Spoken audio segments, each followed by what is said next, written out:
예, 안녕하십니까. 산호입니다. 반갑습니다. 자, 여러분, 이런 뉴스 어제 나왔거든요. 친문 주축으로 민주주의 사전공 출범, 대권 지형 변수로. 제가 여러분들한테 설명드린 적이 있는데요.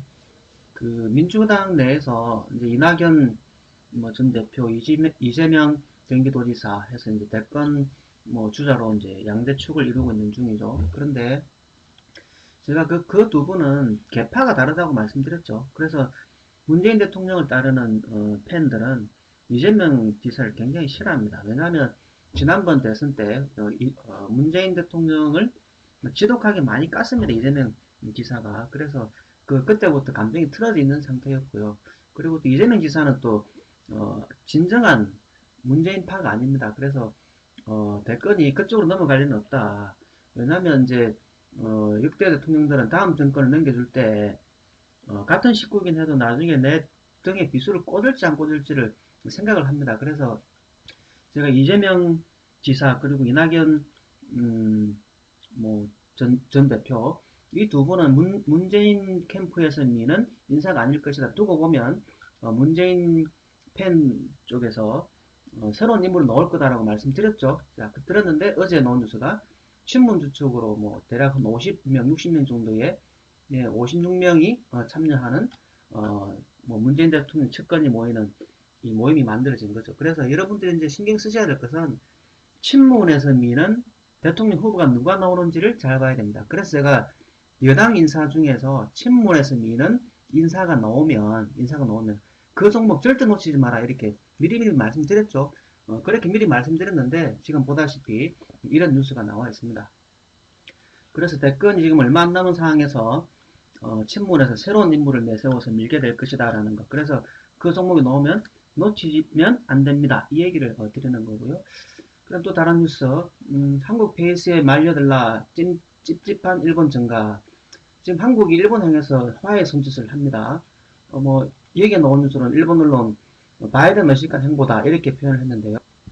이것 또한 제가 뭐라고 여러분들한테 말씀드렸냐면 일본에 화해 제스처를 보내면서 도쿄올림픽이 성공할 수 있도록 돕겠다 이렇게 표현했는데 예전에 그 축창가를 부르면서 한일전 감정이 격해졌을 때는 도쿄올림픽을 보이콧하겠다 이런 얘기까지 나섰습니다. 그래서 지금 현재 한국이 일본에다가 러브콜을 보내는 것은 도쿄올림픽을 전후해서 북한을 다시 끌어들여 가지고 북미 아니면 남북미 남북 이 대화를 성사시키려고 하는 것이 현재 우리 정부의 생각이라는 것을 말씀드렸습니다. 그래서 예전에 이제 우리 남북이 정상회담도 하고 미국 대통령도 만나고 할 때는 그때는 참 평화스럽게 보였죠. 그런데 지금 와서 보니까 그것이 누가 이렇게 표현합니다. 가짜 평화의 시대다 이렇게도 표현하는데 아무튼 그냥 신기루처럼 다 지나가 버렸죠. 근데 또다시 도쿄올림픽을 전후해서 그런 분위기가 나올 수 있습니다. 그래서 7월달인데 그게요. 7월달에 도쿄올림픽이 열리는데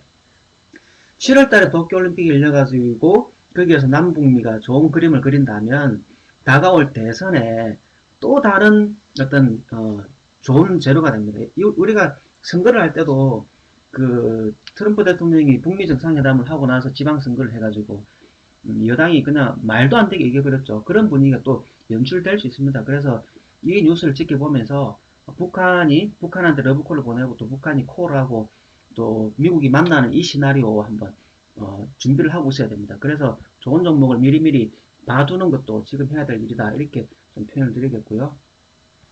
그리고 이제 바이든이 이제 당선인 행보를 하고 있는데 사실은 그냥 제가 정상적으로 말씀드리면 미국이 헌법이 정하는 방식으로 당선인이 된 것은 아닙니다. 미국의 언론이나 민주당이 우리가 당선됐다, 우리가 당선인이다 라고 얘기하는 것이지 미국 헌법에 의한 당선인이 아니라는 걸 알아야 되고, 그 다음에 지금 미국에 들려오는 소식들을 살펴보니까 이게 이제 소송을 비하됐을 때 하원으로 넘어가서 하원으로서 이제 또 거기에서 표결을 하게 되는데 거기 넘어가게 되면 또 트럼프 대통령이 유리합니다. 유리하고 또 하원이 안 됐을 때 또 대법원까지 간다 치면 또 대법원에 가면 또 보수 이 대법관들이 자리 잡고 있기 때문에 트럼프 대통령이 재임 중에 직접 임명한 대법관이 3명입니다. 보수 우파를 넣어놓은 게. 그래서 2차, 3차로 넘어가게 되면 트럼프가 유리하다. 이걸 우리가 인지를 하고 있어야 되겠고, 그래서 언젠가 우리 언론도 한번 입장을 바꿔가지고 바이든보다 트럼프로 뒤집어졌다 그런 뉴스가 나올 시기가 반드시 올 거다라고 저는 생각을 합니다. 그래서 그것이 오든 안 오든 다가올 재료가 있다 치면 우리는 그걸 미리미리 준비를 하고 있어야 된다, 염두에 두고 있어야 된다, 이런 얘기를 좀 드리고 싶고요. 그 다음에 또 다른 뉴스, 손정이, 예, 두세 달 내에 엄청난 저항이 닥칠 것이다, 연현실화되나, 뭐 이런 얘기 있습니다. 뭐 이유는 여러 가지가 있던데요. 뭐 아무튼 손정희는 그렇게 세상을 보고 있다, 이렇게 여러분 생각하시고, 그 다음에 내년 1월달, 미국의 1월달 정도 되면 뭐 저기 주택 대출 있죠. 뭐 코로나 때문에 갚아 나가야 되는데 소득이 없으니까 못 갚아 나가는 것을 유예를 시켜줬는데 1월달 되면 그것이 몰리기 시작한다. 그래서 미국 경제가 한번 한바탕 홍역을 치를 것이다, 이런 얘기들이 있습니다. 그래서 이것도 염두에 둬야 되고, 그 다음에 이런 뉴스, 코로나 부도 쓰나미 온다, 6개국 디폴트 쓰는 미국도 위험, 이런 뉴스들이 조금씩 하나씩 나오고 있는데, 이것 때문에 지금 현재 상황이 무너지는 건 아닙니다만, 이런 재료들이 이제 쓰나미처럼 몰려와가지고 증시 한바탕 혼란이 올 가능성도 염두에 둬야 됩니다. 그래서 이 쓰나미하고, 그 다음에 내년 뭐 12월 중순 넘어서든지 내년 미국 대통령 임기 1월 20일 이전후 해서 또는 미국의 이제 뭐 주택 모기지 이런 거 갚아 나가는 것들 연체, 그러니까 유예가 끝났을 때 하고 겹치면 상황이 악화될 수 있다는 것 우리가 염두에 두고 있어야 된다, 이렇게 좀 말씀을 드리겠습니다. 뭐 여튼 여러분, 이런 게 오든 안 오든 우리가 항상 준비해야 되는 건 뭡니까? 현금을 항상 남겨두는 전략을 두면 우리가 예측하지 못한 위험에서도 대비를 할 수 있습니다. 기본적으로 현금을 항상 남겨두는 대처를 하시고, 또 지금 제가 미리미리 짚어드리는 이런 요소들이 조금 더 부각되고 드러나기 시작하면 비중을 좀 더 적극적으로 조절해야 된다, 이것도 염두에 두시기 바랍니다. 오늘은 여기까지 하겠습니다. 수고 많았습니다.